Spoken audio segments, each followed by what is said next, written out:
mucho antes de las grandes religiones monoteístas que dominan el mundo hoy, hubo un faraón en el antiguo Egipto que intentó cambiarlo absolutamente todo. Hoy vamos a clavarnos en la historia de un rey que se atrevió a desafiar milenios de tradición. Para entender la dimensión de lo que hizo, primero hay que poner las cosas en perspectiva. Imagínense esto. El antiguo Egipto adoraba a un panteón de aproximadamente 2000 dioses, cada uno con su tarea, su lugar en el universo y, claro, en la vida diaria de la gente. Y aquí es donde la cosa se pone buena. Es un solo hombre contra un sistema de creencias que llevaba miles de años funcionando.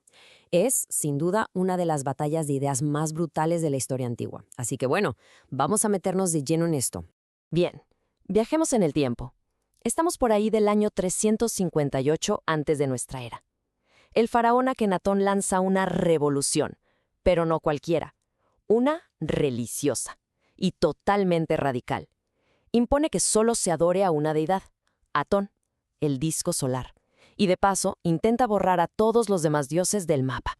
Y claro, esto nos lleva a una pregunta que es fascinante. Siempre que pensamos en monoteísmo, nos viene a la mente el judaísmo, el cristianismo o el islam, ¿no? Pero, ¿y si la idea original, la semillita, hubiera nacido aquí, con este faraón egipcio?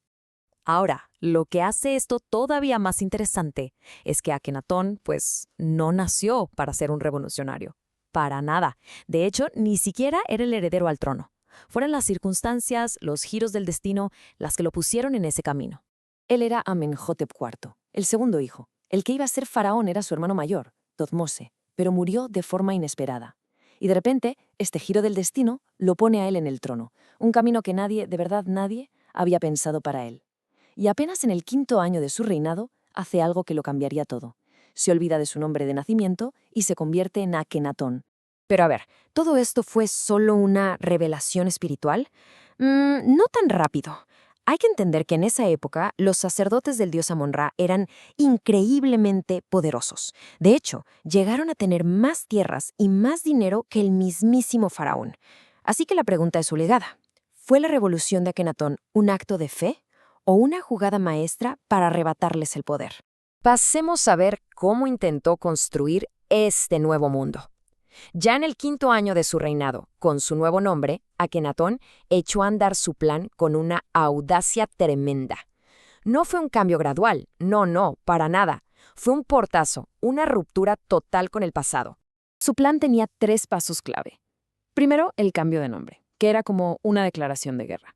Segundo, y esto es una locura, abandonó la capital de siempre, Tebas, para construir una ciudad nueva desde cero en medio del desierto. Y tercero, una orden de cancelación masiva, borrar el nombre del dios más poderoso, Amón, de todos los templos y monumentos del reino. Aketatón, el horizonte de Atón, no era solo una ciudad, era un símbolo potentísimo. Se construyó en un lugar virgen, lejos de la influencia de los viejos sacerdotes. Fue como empezar de cero en una hoja en blanco, creando una sociedad que girara únicamente en torno a su nuevo y único dios. Y aquí está la verdadera genialidad política. Al declarar que solo él y su familia podían comunicarse con Atón, ¿qué creen que hizo? ¡Pum! De un plumazo. Eliminó a toda la clase sacerdotal. Se convirtieron en el único enchufe, el único canal hacia lo divino. Todo el poder religioso y político consolidado en sus manos.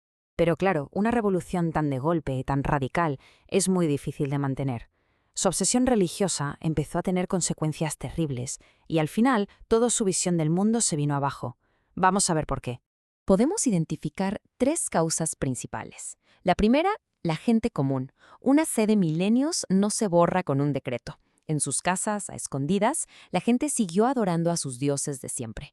La segunda, una tragedia personal terrible. Una plaga le arrebató la vida a 4 de sus hijas. Y la tercera, su propio sucesor. El famosísimo Tutankamón echó para atrás todo lo que había hecho su padre para devolverle la estabilidad al reino. Y hay más. Estaba tan enfocado en su rollo religioso que descuidó por completo a la política exterior. Tenemos evidencia, las famosas cartas de Amarna, donde vemos a sus aliados, como el rey Ribhada de Biblos, suplicándole por ayuda militar. Ayuda que, por supuesto, Akenatón nunca envió. Esta es la pregunta que seguro se hacía todo el mundo en Egipto.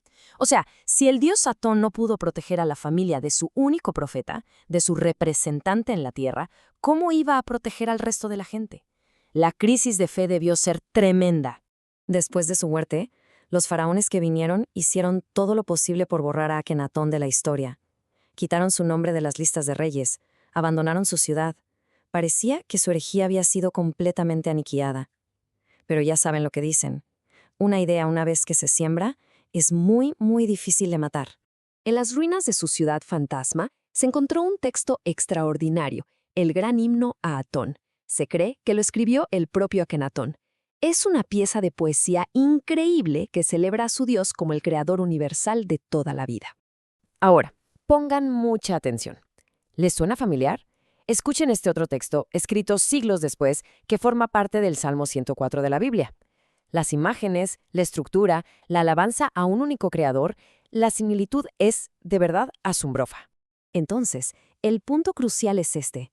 Aunque el culto a Atón fue destruido, la idea pudo haber sobrevivido. La teoría es que los hebreos, que vivían en Egipto en esa época, pudieron haber escuchado este himno y a través de su tradición oral se llevaron con ellos la idea de un solo Dios creador, mucho después de que el nombre de Akenatón fuera borrado de la piedra. Y esto nos deja con una última reflexión. Akenatón, como rey, fue un fracaso. Su revolución fue aplastada y su legado borrado. Pero su idea, esa idea de un único Dios, universal y creador de todo, ¿será que encontró otro camino para eventualmente transformar el mundo?